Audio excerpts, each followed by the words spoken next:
Ya todos me conocen, mi nombre es Omar León, soy médico internista de la Universidad de Cartagena. Ya tengo 28 años vinculado con la universidad y tuve el privilegio y la fortuna de estar en los servicios de urgencia todo este tiempo. Dime. Aló.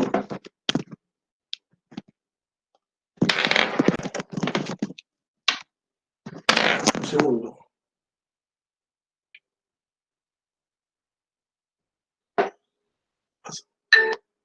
Dime.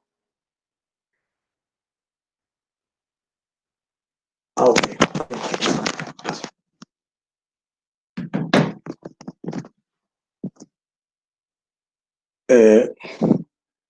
Todos están viendo la presentación, se ve la presentación en este momento.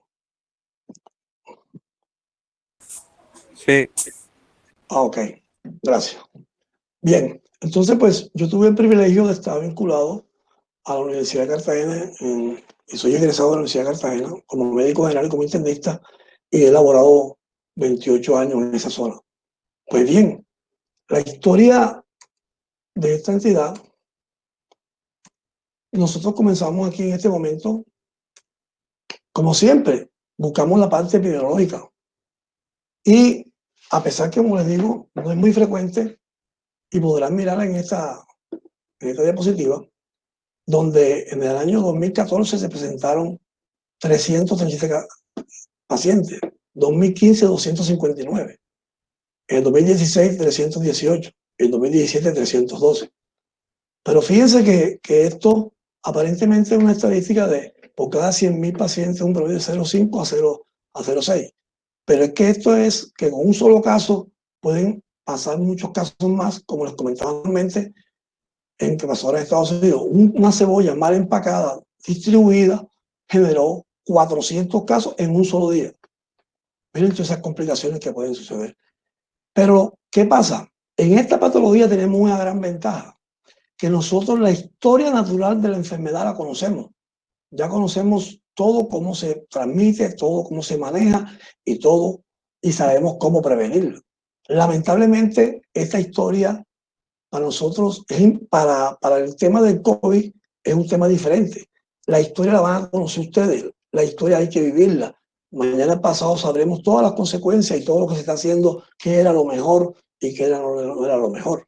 Pero en este caso de ustedes aquí en el día de hoy, ya tienen la oportunidad de haber visto esto. Nosotros vimos muchas fiebres tifoideas en nuestra época, pero ya ustedes comienzan a mirar los contextos de investigación y no los hay.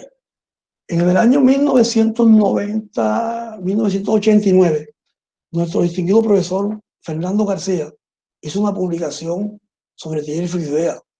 En esa época utilizábamos un producto que se llamaba cloranfenicol. Era el medicamento de elección. Estadísticamente era el que funcionaba, pero tenía unos efectos adversos que era la aplasia medular. Afortunadamente aparecieron otros medicamentos que posteriormente se los voy a mostrar, pero es importante que conozcamos esto. Pues bien, vamos a seguir.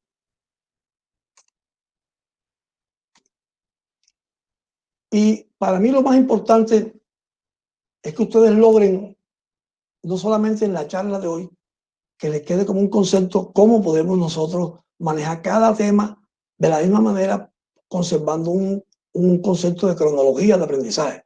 No solamente de fiel tifoidea, sino que esto les sirva a ustedes, el modelo de aprendizaje, como lo van a mirar ahora, les sirva para que ustedes lo implanten no solamente en la parte médica. Este modelo de causa, efecto, amplitud puede ser aplicado en todo, porque todo gira sobre eso. Entonces, ¿qué sucede? Ya conocemos la historia de fiebre tifoidea. Es un tema que vamos a hablar. Tenemos que definir qué fiebre y cómo nosotros debemos estudiar el tema. Porque definitivamente uno en formación necesita a una persona que lo oriente cómo debemos nosotros crear un sistema de que lo que veamos lo podamos aprender. Por ejemplo, les quiero comentar algo. En mi etapa de formación en residencia, nosotros no habíamos visto en ningún momento habíamos visto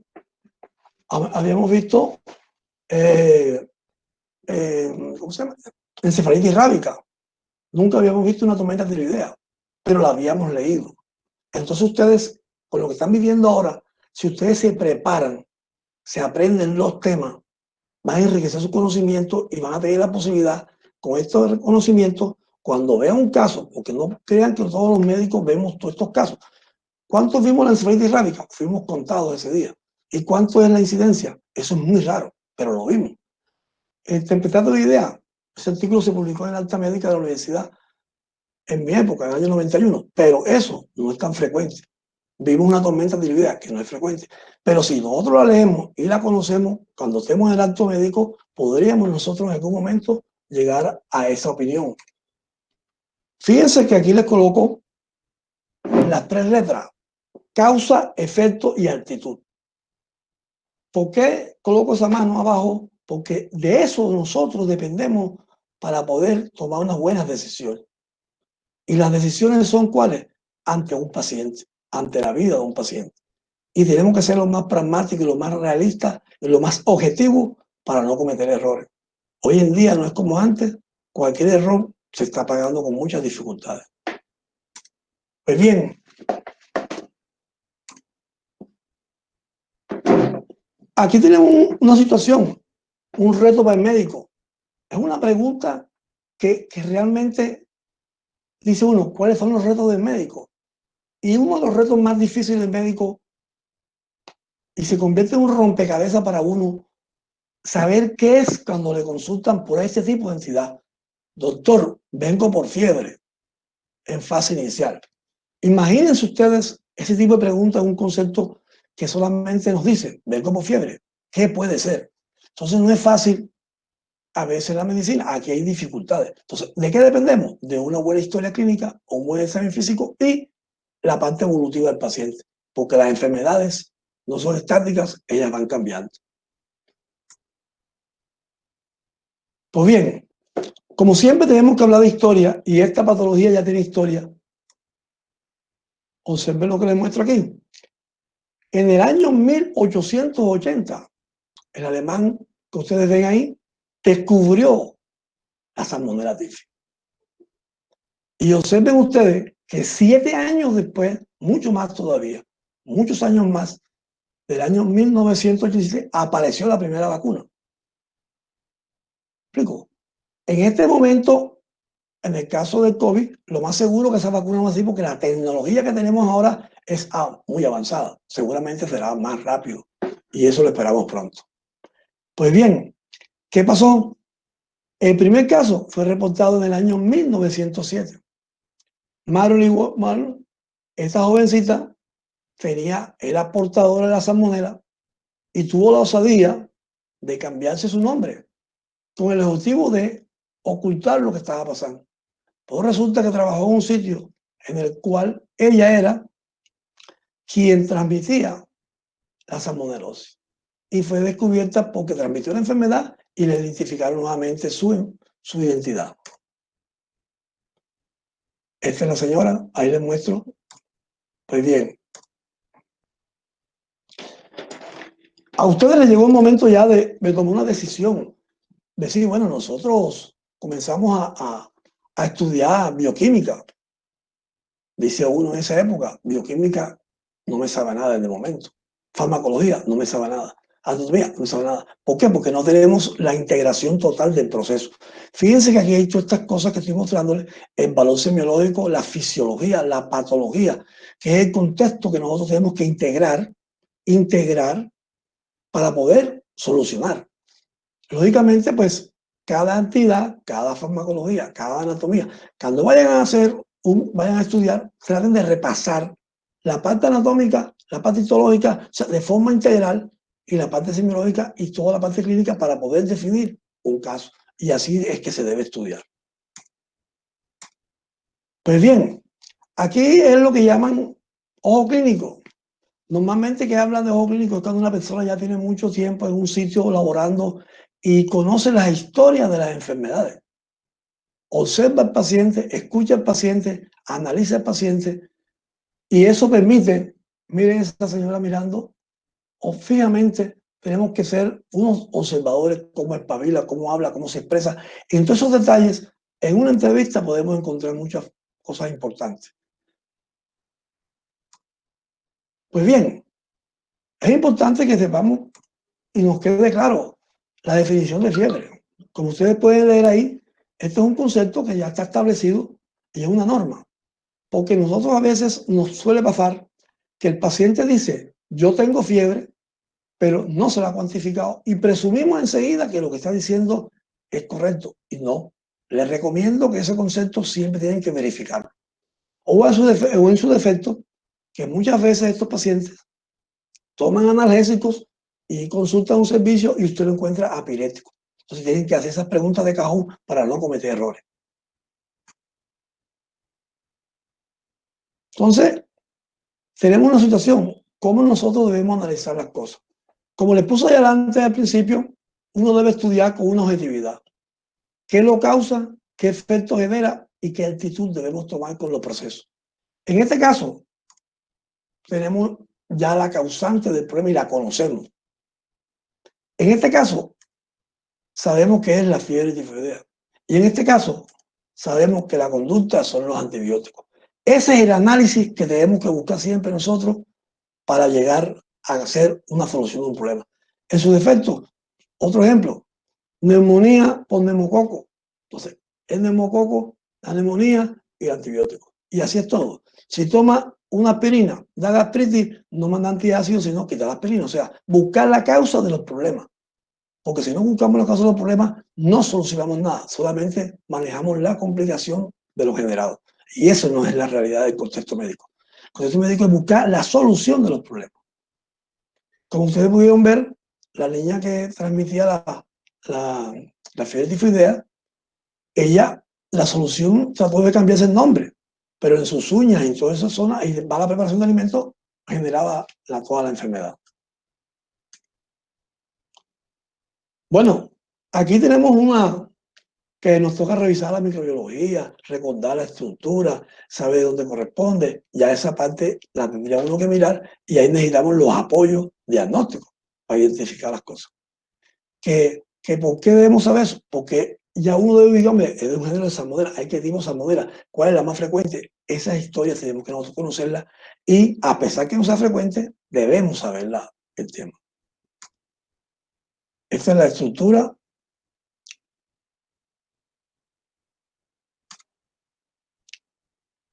Esas son las imágenes que se pueden visualizar ahí, cómo se ve la salmonela.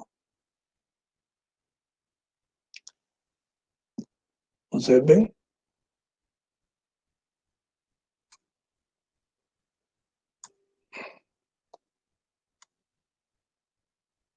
Bien.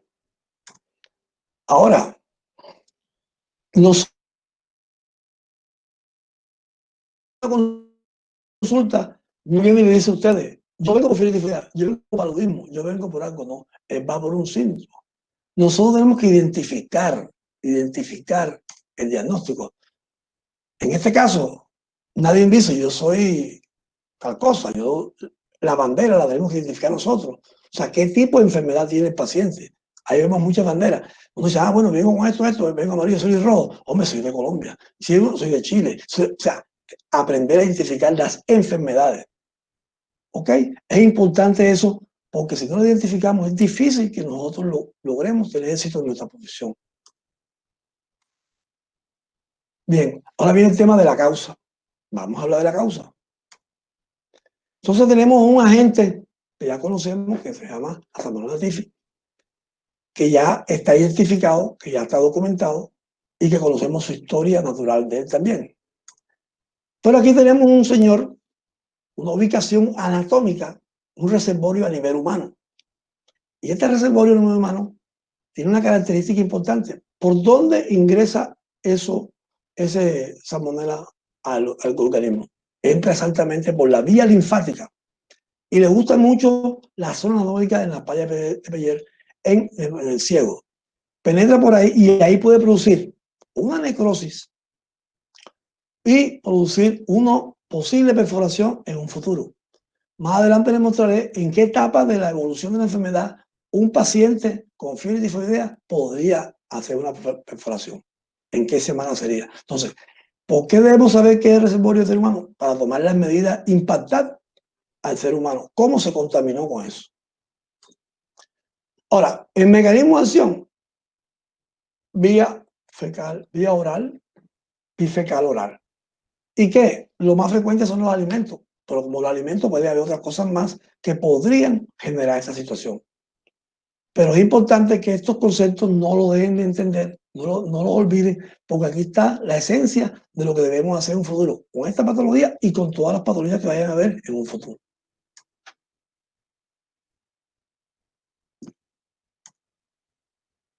Bien, entonces ahora viene la parte de efecto. El efecto generado, entonces ya para llegar a ese concepto de que un paciente demora posteriormente de haber ingerido la bacteria un promedio de 10 a 15 días, han existido investigaciones que han documentado que ese es el recorrido que demora promedio a nivel del proceso de la salmonelosis. Se hizo investigación sobre eso, se analizó y se dan ese tipo de conceptos. O sea, esto no salió diciendo ya, eso es así. Todos estos productos de la investigación y de la historia que se ha aprendido de ella. Ya conocemos la historia natural del tema. Con esta razón, aquí los síntomas nosotros podemos analizarlos, tenerlos en cuenta más adelante. Fíjense que estamos hablando de una forma general, pero cuando ya nos tomen el contexto de un les voy a presentar 5 casos clínicos que son relacionados con esto y no relacionados con esto para que vean lo importante de la historia clínica, el examen físico y la ayuda de diagnóstico. Fíjense ahora que este proceso necrótico que estoy diciendo puede pasar a los órganos, llega por vía linfática, penetra por ahí, genera una necrosis importante. Algunos casos pueden perforarse, en otros casos no, pero eso sí ha sucedido. Y es importante que lo tengamos en cuenta cuando el paciente está enfermo y cambia su cuadro clínico en fase de mejoría y después súbitamente hace un abdomen agudo. Pero por eso el paciente hay que evaluarlo diario en ese concepto. Pero, y finalmente ya se eliminan las heces y ahí es donde nuevamente, si están los descuidos, vuelve otra vez la contaminación y siguen los ciclos que debemos nosotros evitar que suceda. Bien, el promedio normal de esta patología a veces puede ser autolimitada. Da un cuadro sencillo, fiebre, escalofrío, diarrea y desapareció. Y en algunos casos puede haber complicaciones, ya sea que siendo una portadora crónica o un portador crónico, o en su defecto haga una perforación como una complicación que no es lo ideal que pase. Pues bien, aquí en esta gráfica les coloco la forma como se contagia y el recorrido anatómico que hace y las precauciones que debemos tener. Las recomendaciones. Al lado derecho ven las recomendaciones. Ese temita de que nosotros comemos en la calle y nosotros no sabemos cómo preservar esos alimentos. Nos lavamos mal las manos. Y eso es una cosa que se ha ido perdiendo. Ahora con el tema del COVID se reactivó, pero la gente de por sí naturalmente no se lavaba las manos permanentemente. Las uñas no se las limpiaba. Y estos son patrones de riesgo para un futuro. Y la gente tiene que ser clara en esto. Hay que entender que nosotros debemos hacer siempre una higiene bien hecha. Bien.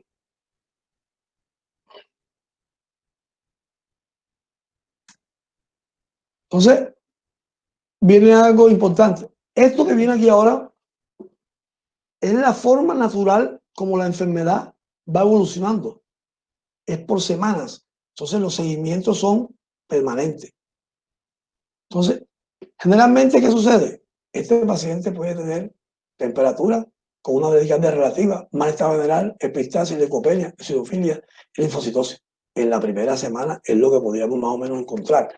Pero estos conceptos son importantes tenerlo en cuenta para cuando uno vaya a hacer análisis de las probabilidades diagnósticas, decir, bueno, tiene esto otro y me puede dar esto, para poder definir qué posible patología y qué ayudas diagnósticas yo podría necesitar para tratar de resolver este tipo de casos. ¿Ok? Pues bien, en la segunda semana hay otras características que nosotros debemos también aprendernos y como les va a quedar en su archivo, lo va a quedar notificado ya.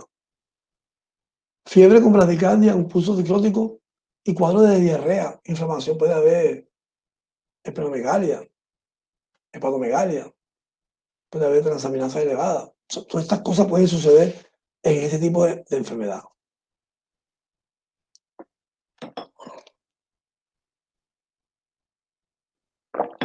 Pues bien, aquí viene la tercera semana. Ya en la tercera semana es la zona peligrosa. O sea, ya nosotros como médicos, tenemos que saber que en la evolución de la enfermedad del paciente, en el promedio de la tercera semana, hace el ciclo la bacteria. Y esa es la que nos puede complicar y por dónde puede ingresar. Entonces, siempre debemos evaluar la parte abdominal del paciente para estar pendiente.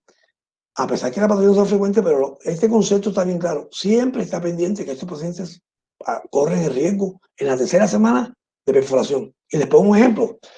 Si usted tiene un paciente que tenga un programa normal o con leucopenia y posteriormente en la evolución hacen un control y lo encuentran con leucocitosis y neutrofilia, hay que pensar que algo está pasando. Y lo más seguro que tengamos que pensar es que está perforado. Porque la perforación puede ser ahora y su promedio de mostrar abdomen en tablas son un promedio de 4 a 6 horas. Pero si de casualidad hacemos el hemograma ahí, nos permite ayudarnos un momentico el tema ese.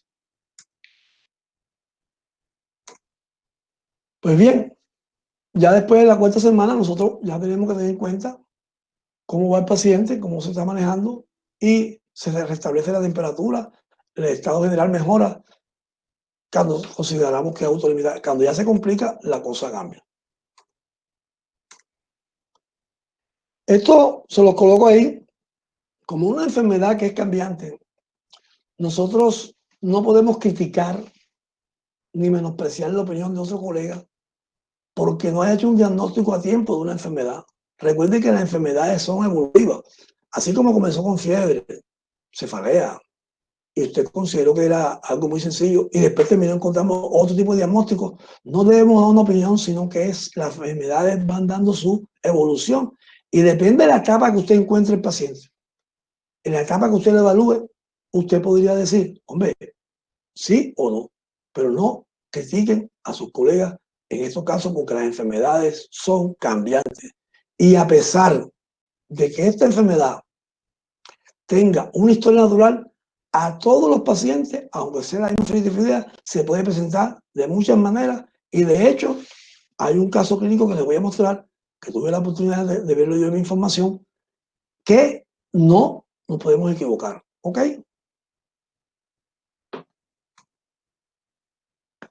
Entonces, la primera pregunta, ya llegamos a la letra C, que es la conducta.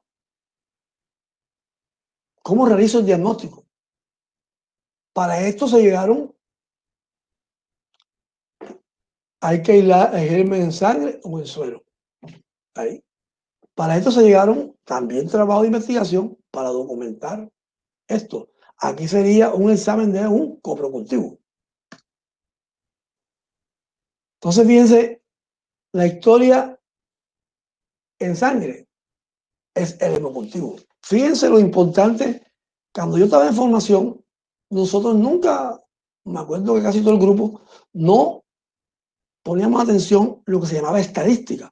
La estadística nos parecía muy poco importante, pero resulta que la estadística es la que nos da el parámetro de direcciones de posibilidades diagnósticas y de uso de antibióticos o de medicamentos según la evidencia ahora. Ahora se habla de evidencia, pero esto lo da la estadística de los trabajos realizados indicados para cada caso.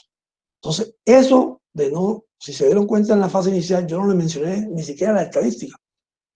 De hecho, se me pasó hasta colocarla ahí, pero se da un contexto de que la estadística es un valor primordial e importante cuando vayamos a pensar de la más frecuente a lo menos frecuente, siempre, pero no podemos pensar en un solo diagnóstico nunca. Decía un profesor que el que piensa en un diagnóstico solo no está pensando. Entonces, es importante que esto lo hagamos. Lo hagamos para que en un futuro sea más fácil. O sea, cuando revisen el tema, dice, bueno, yo tengo un hemocultivo. Normalmente los hemocultivos los hacemos en forma seriada. Y algunos recomendaban que fuera en el momento de fiebre. Pero, en fin, la idea que se hiciera el hemocultivo. Y la posibilidad de esto es importante que lo conozcan, es de un 85-90%.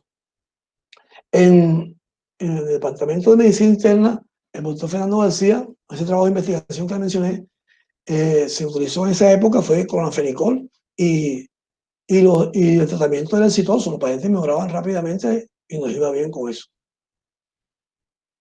Ahora viene en otro contexto, el mielocultivo. Usted viene la pregunta que todos nos hacemos. Hombre, ¿yo hago un mielocultivo o hago un hemocultivo? Hombre, todo esto es un contexto que normalmente si tú tienes la posibilidad de hacer un hemocultivo, hazlo, que es mucho mejor en el momento. Pero si usted el hemocultivo da negativo y usted está pensando que su paciente tiene fiebre tifoidea, porque de pronto ese paciente recibió antibióticos y cambió la situación, el mielocultivo es diferente. El mielocultivo usted puede iniciar antibióticos y después del antibiótico, si es positivo, da positivo.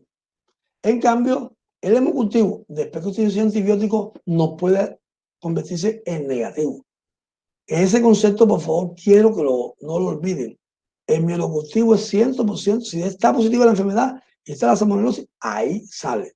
Si en el hemocultivo el paciente recibió antibióticos o recibió medicamentos de otra índole que hagan cambiar esto, esa situación que quede clara. El mielocultivo es más específico que el hemocultivo. Pero en los medios que estamos, como el procedimiento no es tan inocuo, es mucho más fácil funcionar un paciente a tomar la muestra en sangre periférica que colocarle con un catéter especial, con un troncuro especial en la parte medular, en la parte ósea, perdón, en la parte ósea que para tomar la muestra. Y a veces las muestras son fallidas y no es fácil. En el tórax, el mediastino principalmente, es la zona que se hace, o en la parte pública se toman las muestras. Pero la idea de esto no es eso, la idea es que entiendan el valor que ustedes pueden encontrar con esto.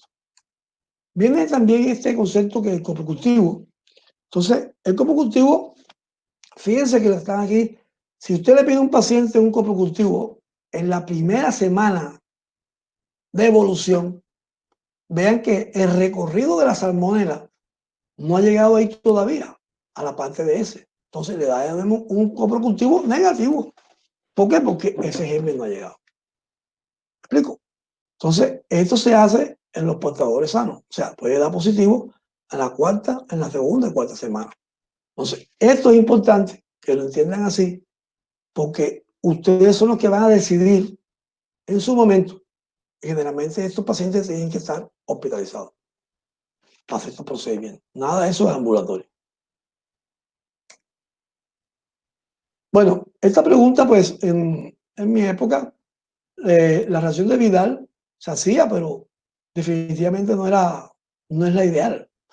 Si usted está en otro sitio, un sitio rural, en la cual hacen ración de Vidal, el valor que podría tener en algún momento es que los títulos de la ración de Vidal fueran incrementándose, porque mucha gente le daba positivo, pero eso no es diagnóstico. Cualquiera puede tener eso. Pero si son títulos incrementados, podría un rural servirle. Pero lo ideal, que eso no es el basal de nosotros para considerar ese estudio primordial. Primordial es el hemocultivo si sospechamos de entrada. Y si nos da negativo, como les dije, colocarle, si nos da negativo, pasar al mielocultivo. Y en los portadores crónicos, hacer los copocultivos, que es importante saber eso. Es una forma de verificar que ese paciente sea un portador crónico. Entonces, si nosotros hacemos un diagnóstico de esto como médicos en formación, y esta es la importancia del tema, no podemos dejar de informar este caso. Este caso hay que notificar a la salud pública. Y eso es ya. Y en los hospitales hay personas que trabajan exclusivamente para las publicaciones de entidades de salud pública. Todo lo que tiene que ver con salud pública. Todas las patologías de salud pública. Porque son casos que el gobierno tiene que estar pendiente de la información para impactar la situación. Por ejemplo, haciendo un parangón diferente, en mi época cuando salió el dengue, había que reportarlo. Yo viví también la época inicial de la leptospirosis. Vivimos la época también de cólera. Entonces, miren todas estas cosas que hemos vivido, que ha cambiado, y cada paciente a nosotros nos fue enseñando y aprendíamos a diferenciar entre una leptospirosis y una fiebre tifoidea, que eran frecuentes en esa época. Pero ¿por qué ha cambiado? Porque se han tomado medidas preventivas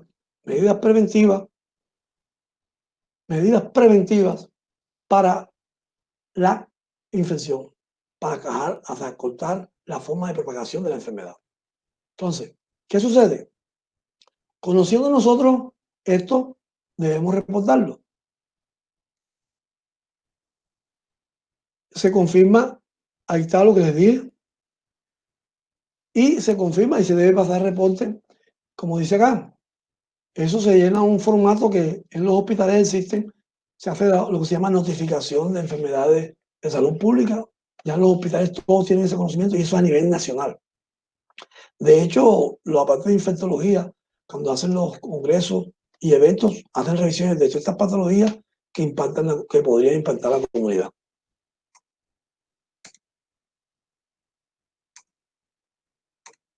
Entonces, ¿qué pasa?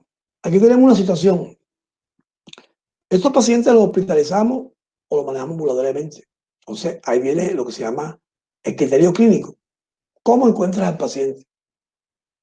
Si usted sospecha cómo está y si sospecha una entidad, dice uno, bueno,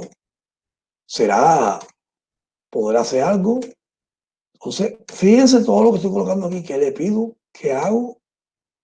Vean todos los exámenes, como le estoy pasando, que son contextos de apoyo. Y lo he puesto en forma general porque esto hace parte de los diagnósticos diferenciales. Como ven aquí,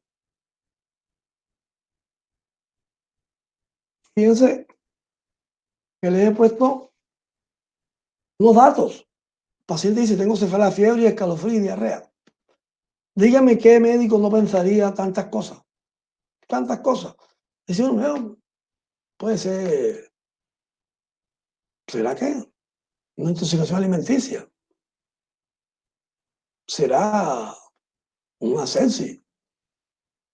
O sea, comenzamos a pensar, ¿será una meningitis? Pero comenzaríamos a pensar lo más frecuente.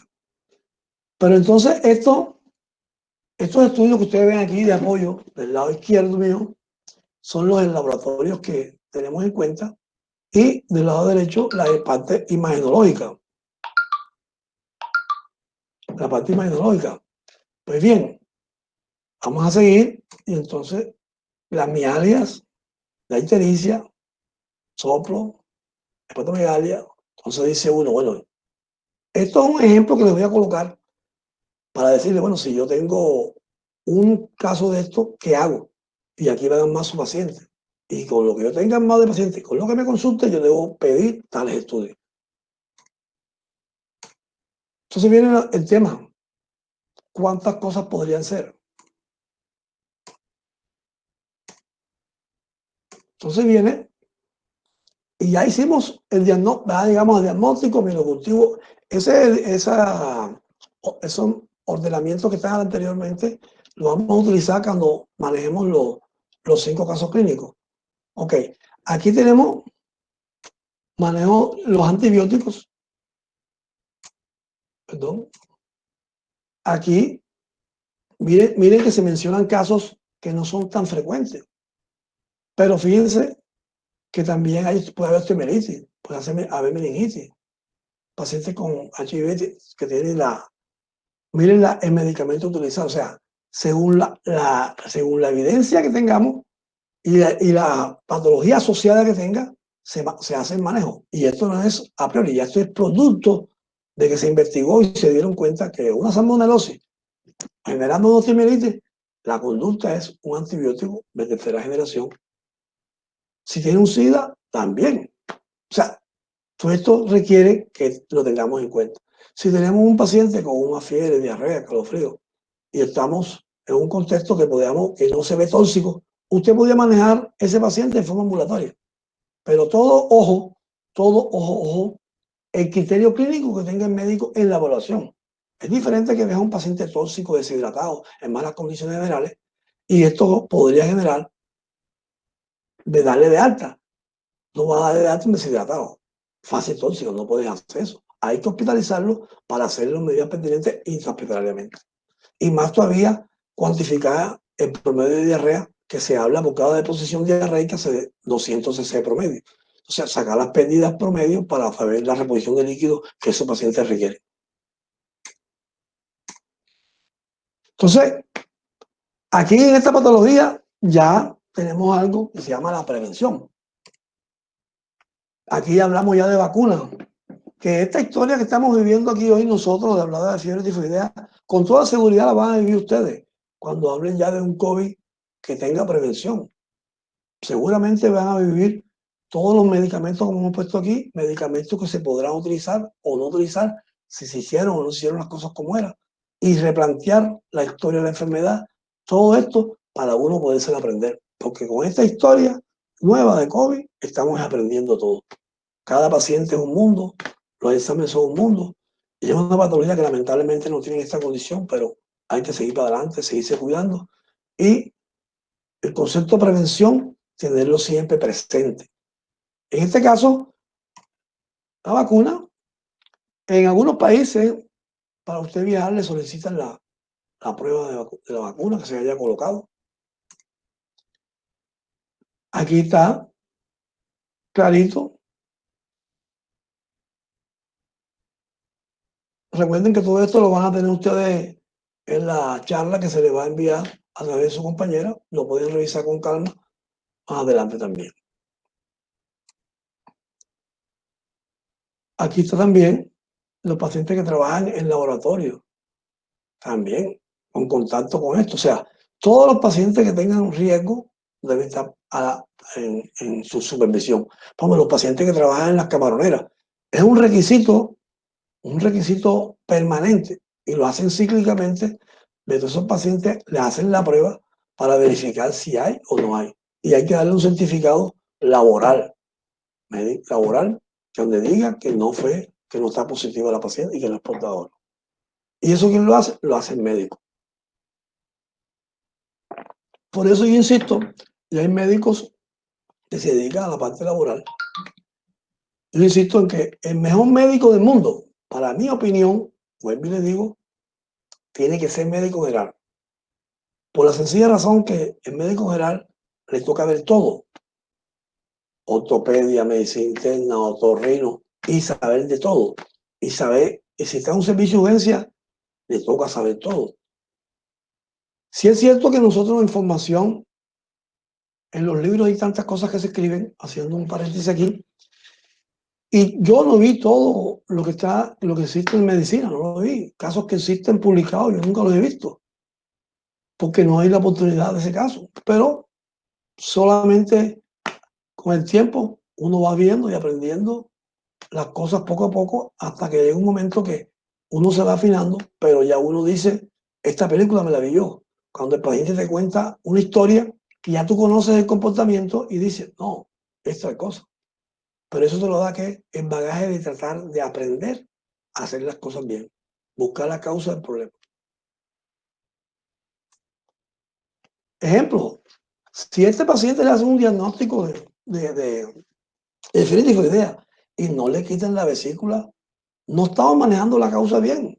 Eso sería un error. O sea, hay que quitarle la vesícula, hay que hacer la cirugía, el portador crónico. ¿Por qué? Porque eso es un caldo de cultivo permanente. ¿Me explico?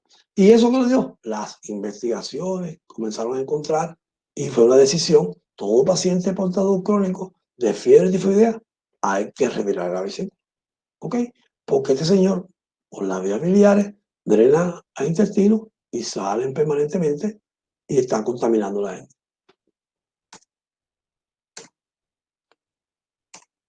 Entonces, ¿qué es lo que nosotros buscamos? Hombre, lo más fácil. ¿Cuál es lo más fácil? La prevención. De hecho, la medicina actualizada no está, sino la curativa, sino la preventiva. Y por eso tenemos que impactar la prevención. Por eso hay médicos que se dedican nada más a la parte laboral, la parte de medicina laboral, más asentada. Cada cosa busca una prevención. El que trabaja en un laboratorio que tenga todas las prevenciones. El que hace todo debe tener su prevención. Para uno no es la prueba. Aquí fíjense, si nosotros no tenemos unas aguas adecuadas y no tomamos la prevención, fuera de esto vamos a generar puede ser la salmonelosis o una leptospirosis, todas estas patologías que pueden ser, o una parasitosis, o una amibiasis, tantas cosas que podrían pasarle a uno y que aparentemente pueden ser fáciles, pero pueden ser mortales en algún momento. Entonces, no olvidar ustedes en su formación, cuando vayan a formular, cuando vayan a atender, siempre hacer énfasis cómo prevenir lo que tienen. La gente trata de explicar sus síntomas, pero nosotros tenemos que saberlos interpretar y saberlos analizar. Entonces, observen lo que dice acá.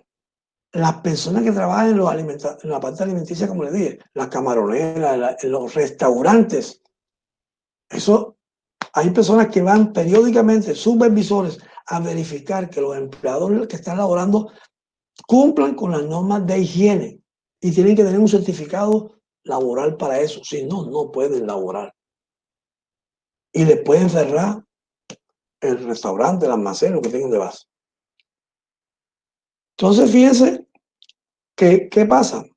Hay que asegurar todas las cosas con que uno, pues, la calidad de las instalaciones donde vamos a trabajar. A veces tenemos un mal drenaje de las aguas y tenemos problemas. Las bebidas para consumo diario, a veces, no sé si ustedes se dieron cuenta que en las cervezas que estaban saliendo venían de lata, quedaban un espacio ahí virtual y se drenaba ahí y se infectaba eso y ahí quedaban, la rata orinaba y los pacientes transmitían leptospirosis. Por eso las nuevas están saliendo con protección para evitar y es una norma y no la pueden vender ahora sin esa protección. Pero eso que fue la observación. Y cuando hablamos de educación, yo diría que no solamente la educación sería para el paciente. Para mí la educación es integral. Cuando yo hablo de educación es familiar. Porque solamente que tú eduques al paciente no sirve. Esa información hay que ser familiar. ¿Por qué? Porque si uno de los familiares no cumple las normas de higiene, ¿qué pasaría? Que usted tendría un problema que si coge una infección se la va a transmitir a ustedes, aunque usted se esté cuidando. Aparentemente decimos, se lo decimos a usted, no, pero hay que decirle a usted y reparte esta información familiar, que es muy importante. Y otro, que estos pacientes con tratamiento de portadores y enfermos, uno busca su antibiótico que corresponde y cumplen la norma. Si había que hacer cirugía de quitar las vías biliares, se quitan. Como dice aquí, las medidas sanitarias adecuadas para la heces. Entonces, tienen que tener, hoy en día, ya dicen, por favor, bajen la tapa del inodoro. No, la gente no puede hacer eso. Se sabe que solamente con el giro de las presiones en un baño se han encontrado en las paredes bacterias. Y si tienen cepillo de dientes en una posición que se puede contaminar, ahí tienes un proceso y es una cosa que ya se ve aparentemente sencilla, pero si no tapamos, estamos permitiendo que eso salga. De hecho, se está hablando que los cepillos de uno deben estar tapados, asegurados, más que las cosas del medio ambiente nos pueden generar enfermedades a nosotros. Aquí viene una cosa que se los debo ahí, ya dándole bastante pie a lo que estamos haciendo. Lo que no podemos olvidar nosotros, ya dijimos, ¿qué lo causa? Hombre, no podemos olvidar, nos causa la salmonelosis. ¿Cuál es su reservorio? La salmonela. O sea, estos son conceptos. ¿Cómo se hace el diagnóstico? Lo hacemos en mielocultivo, el hemocultivo o el urocultivo. ¿Qué recomendación al paciente? La que acabamos de hablar. O sea, si nosotros cerramos todas las puertas de esto, podemos nosotros tener una oportunidad de que esta enfermedad, lo que se ha sucedido, y de hecho, yo que estoy en la audiencia, tengo tiempo de no fiebre tifoidea. Y eso en el año, exactamente en el año 87 hasta el 95, les comento que eso era pan caliente. De hecho, cuando uno habla de prevalencia de las enfermedades, me acuerdo yo que había pacientes que venían del Carmen de Bolívar y decía, viene con fiebre, decía el médico general, paludismo, porque ese era el centro principal de Bolívar con paludismo. sabíamos que, porque viene que tal cosa, viene histérico y está séptico, pila, ojo que viene, cuando apareció la leptospira, ojo con la leptospira, porque eso nos abrió los ojos. La leptospira la vimos crecer en nosotros. Salió el dengue, ojo con el dengue, la vimos crecer nosotros. O sea, nosotros hemos vivido estas enfermedades que afortunadamente cada día existen, pero existen menos. Pero la idea es que eso no pase. Y no olvidar, cuando yo hablo de actitud, es que podemos hacer todo bien. Y tengo un caso, y puedo decirlo, doy fe de eso, que es lo que decía un paciente con una leptospirosis. Duró el cuidado intensivo, séptico, se salvó, pero a los 6 meses llegó con lo mismo. Y la pregunta que le hice yo, ¿tú vives en dónde? ¿Qué haces tú? ¿Cómo son tus aguas? No, yo las recojo del techo. Pero, ¿usted por qué hace eso? No, a mí nunca me dieron nada. Yo siguió haciendo lo mismo, que por lo cual llegó, y a los 6 meses hizo 8 son sépticos y se volvió a salvar otra vez. Pero estuvo muerto propiamente. Y validar el esquema de vacunación, que es fundamental. ¿Cuál es el tratamiento que podemos utilizar? Bien, ahora viene aquí. Vamos bien, creo que. Espero que no se fastidien, no es fácil este tipo de nueva modalidad, pero yo sé que lo van a aprovechar muchísimo, la van a interpretar como tal. Quiero mostrarles unos casos en que, ¿qué hace uno ante la realidad del paciente? ¿Qué hacemos nosotros? Porque verdaderamente yo les he pintado un cuadro que ya está diciendo de entrada es fiebre tifoidea, pero el tema está es cuando el paciente nosotros no sabemos qué tiene, qué debemos hacer. Vamos a comenzar con este primer caso. Son casos interesantes, son casos más bien que los he puesto para un ejemplo de todas las posibilidades que pueden encontrarse para que ustedes en su vida estén pendientes. No quiere decir que lo van a poder ver pronto o no lo vayan a ver, pero sí estén pendientes que eso existe. Aquí tenemos un paciente que tiene exactamente 42 años de edad, que consulta de forma ambulatoria, que suele pasar. Dice, doctor, yo tengo fiebre, tengo cefalea y tengo un cuadro de diarrea, con 3 días de evolución. Dice, bueno, ¿yo qué hago? ¿Qué haría yo? Oye, entonces dice uno, ¿qué posibilidad diagnóstica hay aquí? Si nosotros somos serios en el tema, nos damos cuenta que si solamente con esos datos ahí, tenemos que mirar a muchas cosas. Posibilidad diagnóstica, pues dice uno, bueno, comienza uno a hacer historia de preguntarle al paciente todas las posibilidades, ¿por qué? Y no podemos, y no encontramos. ¿Ok? Pero resulta que en la entrevista, el paciente comienza a decir que tiene malos hábitos alimenticios y que él se comió una comida que no estaba, se la quedó al aire libre, que no quedó bien, y él se la comió el otro día. ¿Ok?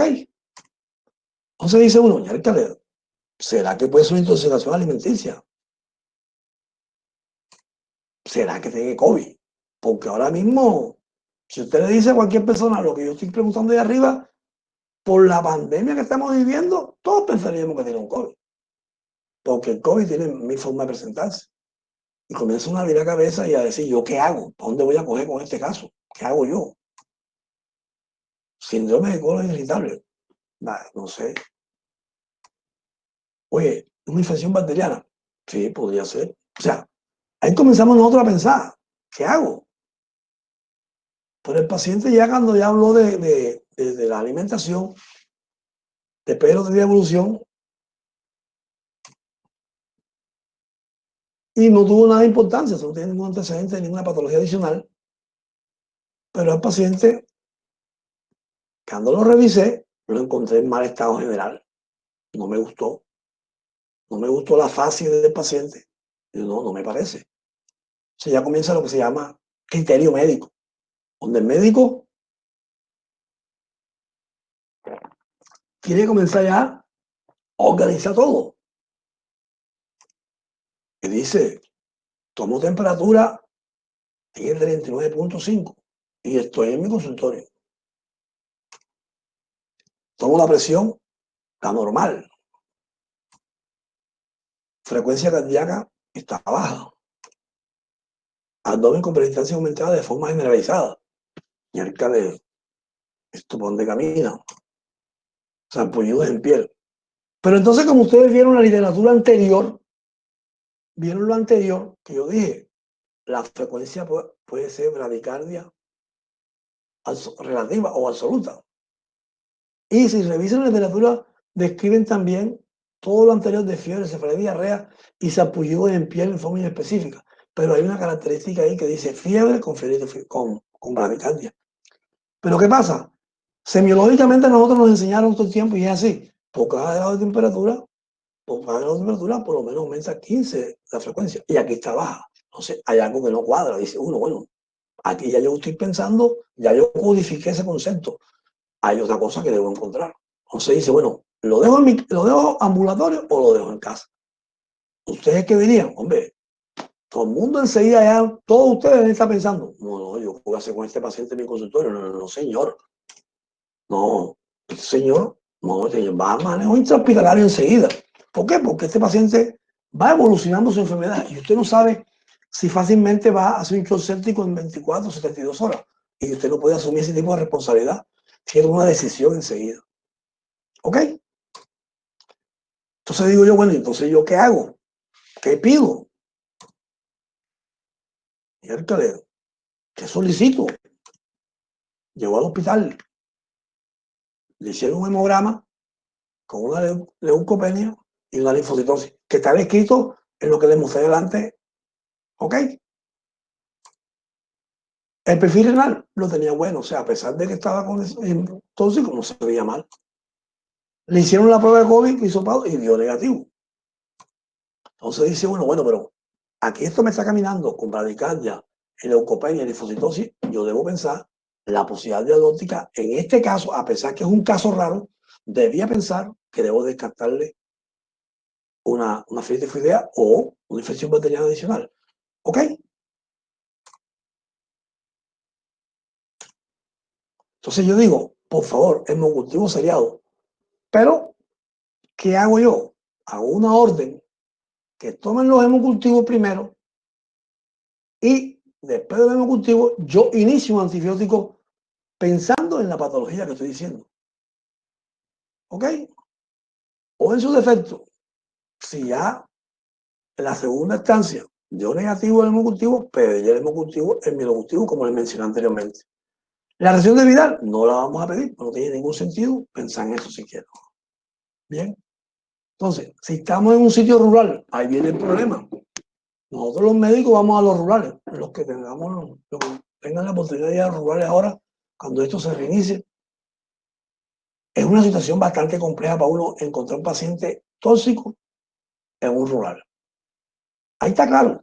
Nosotros podemos iniciarle una terapia de antibiótico ahí y remitirlo a un centro asistencial de alta complejidad. ¿Por qué? Porque ese paciente se nos puede complicar. Entonces, esa enseñanza de qué hago y no hago es lo que tienen ustedes que ir desarrollando para cada caso que haya a ver. En este caso es fibrosis tifoidea, pero mañana el pasado puede ser una neumonía, puede ser una infección urinaria y buscar las cosas como son. Por ejemplo, vemos una infección urinaria y nace una infección hoy y después hace otra infección urinaria otra vez. Oye, señores, ha hecho 2 infecciones. Busquen por qué hace infecciones. No traten sino el porqué de las cosas. Busquen el papá del problema, la causa del problema. ¿Ok? Bien. Ese diagnóstico anterior terminó siendo una fibrosis tifoidea, este anterior, y se manejó como tal. Bueno, aquí viene otro caso. Este se los pongo para que aprendan que uno debe buscar integrar bien el tema. Aquí dice, segundo caso, paciente de 55 años de edad, que consulta con fiebre. Y miren que tengo resaltado ahí la mialgia en estos pacientes, cefalea, ictericia, dolor abdominal y escalofrío. 48 horas de evolución y manifiesta en su interrogatorio que está con oliguria. Y el señor es albañil. ¿Por qué le pongo ese caso así?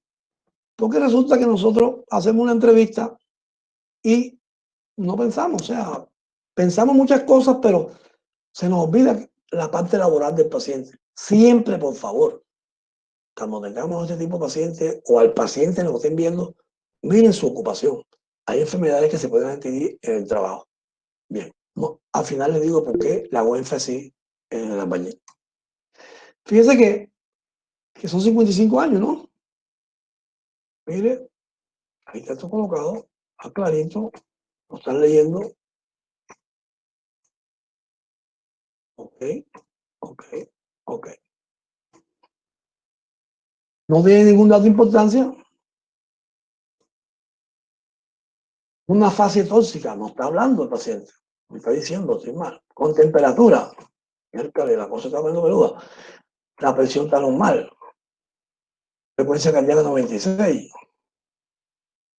Abdomen con una hepatomegalia ahí desquita. Ya la cosa va cambiando. Entonces, ¿qué más? ¿Qué podría ser? Acá ya nos vamos metiendo más en hondo. Hombre, yo ahora le encuentro ictericia. Caramba, entonces, ¿qué hago? ¿Qué hago? Yo, este paciente, automáticamente es de manejo intrahospitalario. ¿Ok? Entonces viene, ahora dice uno, bueno, ya lo mando a hospitalizar, hospitalizado lo veo, ¿qué probabilidades diagnósticas tengo? Entonces, estamos hablando de fiebre, ictericia, hepatomegalia. Viene en la cabeza a jugarle uno muchas cosas y entonces tienen que integrar. Oye, ¿será un absceso hepático? ¿Será una leptospirosis? ¿Será un shock séptico? Comienza uno a buscar las posibilidades de diagnóstico.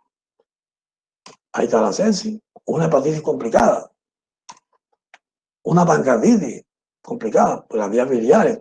Todo eso podríamos pensar. Un absceso hepático. Miren todo esto, leptospirosis. Ok, pero nosotros entonces decimos, bueno, ¿ahora qué hago? Si ya tengo este caso, sí, ¿yo qué voy a hacer? Necesito unos apoyos aquí para buscar la causa del problema. Y hago un hemograma y me encuentro que tengo una leucocitosis con una neutrofilia de alto porcentaje. Función renal está normal, no hubo cambio ahí.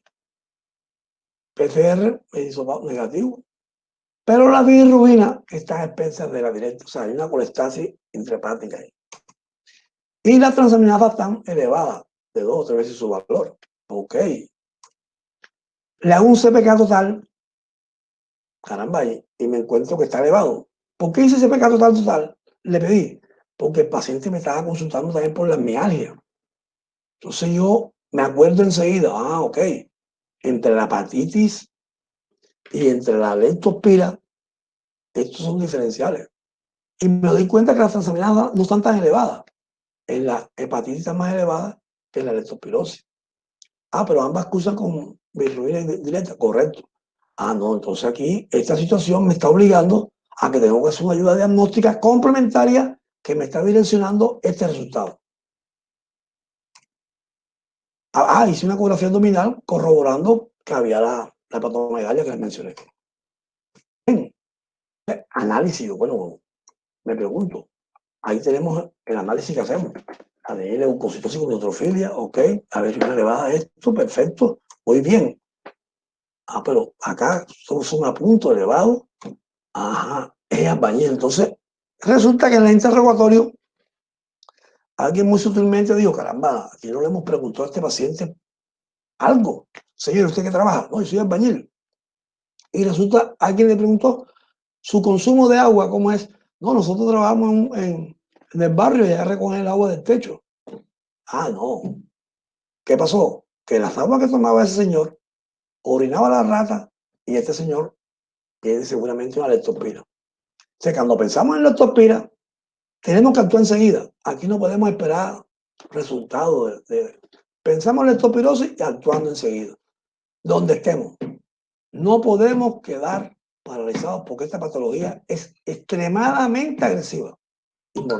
¿Ok? Bien. Entonces, hacemos la serología, confirmamos el diagnóstico porque la historia daba para eso. ¿Ok?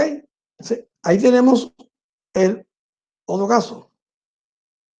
El otro caso que tenemos nosotros es el tercer caso. Paciente que tiene 65 años de edad, con fiebre cefalea de 7 días de evolución. Fíjense ese tipo de contexto. No hay mucho aporte. Cualquier cosa podría ser. Cualquiera que opine puede opinar. podría opinar, y podría opinar. ¿Sí? Sí. Entonces, en su historia personal, cuando comenzamos esa historia, el Señor nos está dando un aporte a nosotros. Yo tengo una válvula prostática colocada hace 10 años. O sea, uno puede decir, bueno, cuando uno tiene una válvula, históricamente la válvula y fiebre, yo debo pensar en una patología, en una endocarditis. Siempre, por instinto, diría yo pensar. No quiere decir que no sean otras cosas, pero se debe pensar. ¿Ok? Entonces, al examen físico corroboramos la fiebre, sí, pues la tenemos que corroborar. Y se pensó, digo, ¿será una endocarditis bacteriana o una sepsis de origen desconocido? En este caso, pongo la endocarditis bacteriana tan más porque es que está más, es el dato que tenemos más afín. No quiere decir que hemos podido comunicar sepsis de origen desconocido y hacer los estudios pertinentes. ¿Ok? Bien. ¿Qué solicito? Pido un hemograma, hemocultivo, una placatora y un ecocardiograma. ¿Ok? ¿Y qué pienso? Caramba, si una endocarditis tengo que pensar cuál es el más frecuente, debo poner algo mientras hago este proceso. El hemocultivo demora 72 horas para no perder ese tiempo. Se inicia una cefalosporina, se inicia un antibiótico para proteger al paciente con el germen más frecuente. Adelante te lo voy a mostrar. Si hace un ecocardiograma, la placatora para ver si visualizan algo adicional, y el ecocardiograma, ya sea transtorácico y si la amerita transesofágico, se le haría, como para que sepa que existe también ese apoyo diagnóstico, que se lo mostré adelante. Entonces, consideramos una alta posibilidad que tenga la fiebre tifoidea, que tenga una endocarditis, perdón. Pero en los hemocultivos, aquí aprovecho, el hemocultivo de este paciente dio endocarditis, pero fíjense lo que quiero decir. Tenemos que pensar y aprender aquí, de este caso, es que el germen más frecuente por la piel que tenga por continuidad, por la patología de base, es el estafilococo, de un 80 a 90%. El estreptococo, el otro porcentaje. Las salmonelas son casos esporádicos. Para nosotros fue una sorpresa y dependiendo de la sospecha, si la fiebre persistía con hemocultivo negativo y sospechábamos, había que hacer el mielocultivo. ¿Ok? Ok. Bien. Viene el cuarto caso. Aquí tenemos un paciente de 40 años de edad quien consulta por cuadro clínico, vómito, diarrea, dolor pélvico y dorsalgia. Tiene unos antecedentes importantes para nosotros acá. Es diabético, está en hemodiálisis y tiene un diagnóstico de anemia falciforme. Y recibió tratamiento para la diabetes y el tratamiento para su ciclemia. Cuadro clínico de 39, fiebre, y refiere un dolor en la región pélvica y en el lumbar.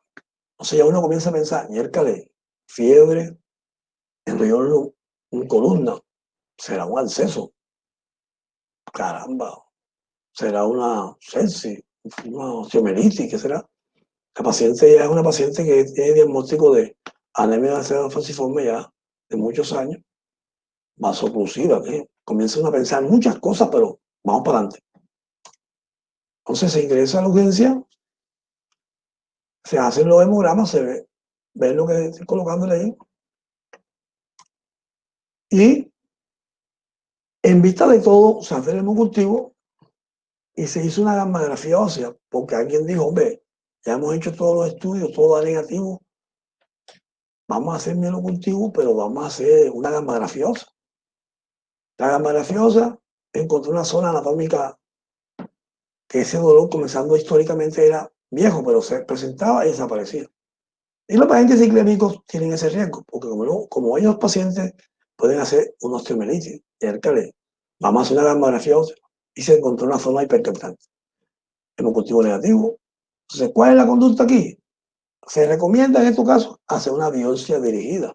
Y con la biopsia dirigida se encontró, en este caso que se comentó, se encontró una salmonelosis, pero eso no es lo frecuente.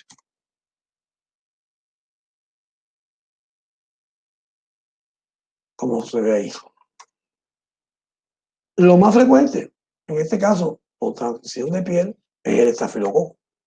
Eso se da en la estadística de la evidencia en medicina, que hoy se está hablando de forma muy importante. Y ya para el último caso, voy a para ir terminando. Este otro caso, fíjense que llevamos varios casos. Osteomielitis, leptospirosis, fiebre tifoidea. Y todos los casos los he puesto para que ustedes vean que solamente no puede aparecer una patología. Esta patología que viene ahora es interesante. Es interesante porque de pasón en el hospital universitario este caso fue visto por nosotros los residentes. Mi compañero lamentablemente fallecido, Luis Huelvas Gutiérrez, que falleció en estos días, tuvimos la oportunidad de tener este caso, un caso equivalente a este, perdón. Entonces, fiebre, escalofrío y dolor cervical. Ese fue el motivo de consulta en la urgencia. Pero a las 48 horas está hospitalizado. En el seguimiento del médico, muy minuciosamente, se encontraron con un signo meningio. Entonces ya dice, bueno, aquí esto no está bueno. Revisaron que no era nada anatómico, nada óseo específico, pero sí había sido meningio, claro, no era simulación ni nada. Punción lumbar, se hizo un mielocultivo y el mielocultivo dio positivo. Este es un caso que yo lo estoy mostrando, es porque en ese año vimos eso y nos pareció lo más raro del mundo, porque no había tanta publicación sobre eso, pero sí existe meningitis sobre eso, a salmonelosis. ¿Ok? Aquí los germes más frecuentes se los coloco acá para que ustedes los tengan en cuenta. ¿Cuáles son los germes más frecuentes que pueden aparecer? En este caso, eso fue en el año 1989. ¿Ok? Bueno, ya quiero terminar. Creo que hemos abarcado muchas cosas con esto que están leyendo en este momento. Yo sé que muchos de ustedes van a llegar muy lejos, y estoy seguro de eso. Ustedes saben el futuro de mañana. Uno nunca cree que es el futuro de mañana. Nosotros hemos ido reemplazando a nuestros profesores. Ya yo también próximamente me voy también como profesor y vendrán nuevas generaciones y ustedes tienen que seguir luchando por la universidad. La Universidad de Cartagena siempre ha sido una universidad líder en estos temas de medicina y nuestros estudiantes. Ahora, tienen una gran ventaja y no la desaprovechen. Aprovechen este momento que estamos viviendo para fortalecer sus conocimientos de esta manera virtual que de pronto nos estamos acomodando a esto, pero si codificamos y aprendemos muchas cosas de esto, cuando lleguemos a la práctica será mucho más fácil y si no ven en los pacientes que sean de esos casos, en algún momento de su vida, cuando lo vean, lo van a conocer, lo van a identificar. Tendrá que le doy las gracias por su atención. Espero que queden satisfechos con todo. No sé si hay algún tipo de inquietud, algunas preguntas del concepto. De igual manera, como les dije anteriormente, la compañera Daniela le va a mandar la charla a su correo porque hubo dificultad de la grabación, pero ustedes lo van a tener.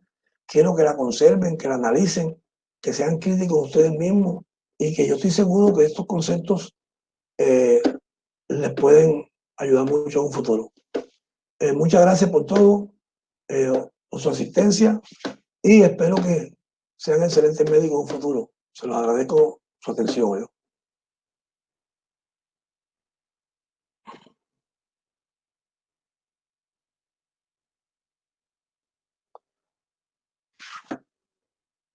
Gracias, doctor. ¿Ah? Aló, aló. No, no escucho.